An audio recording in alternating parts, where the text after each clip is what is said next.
சுடலை modern கதை தெரியுமா உங்களுக்கு? ஒரு முறை பார்வதி தேவி சிவபெருமானிடம் தனக்கு கொஞ்சி விளையாட ஒரு குழந்தை வேண்டும் என கேட்க, சிவபெருமான் கைலாயத்தின் 32வது தூணில் இருக்கும் தூண்டா மணி விளக்கின் கீழே உனது முந்தானையை ஏந்தி நில் என்றார்.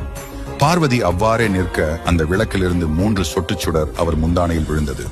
அந்த சுடரே ஒரு பாலகனாக உருவெடுத்தது. பிறந்தபோது உருவமில்லாமல் இருந்த அந்த பிண்டத்திற்கு சிவபெருமான் தனது அருளால் அழகிய உருவத்தை கொடுத்தார்.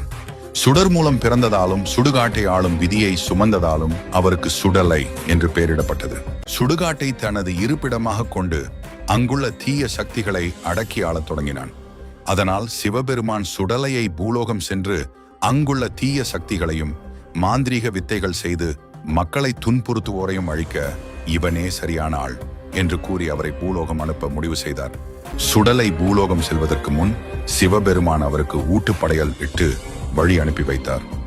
கைலாயத்திலிருந்து கிளம்பிய சுடலை மாடன் பூலோகம் வந்து பல புண்ணிய தலங்களை தாண்டி கன்னியாகுமரி பகவதி அம்மனை தரிசித்து ஆசீர்வாதம் பெற்றார். பின்னர் அன்னையின் ஆசி பெற்ற சுடலை பாரத தேசம் முழுக்க பயணப்பட்டு திருநெல்வேலி சீமையில் சீவலபேரி எனும் இடத்தில தெய்வ நிலை கொண்டார்.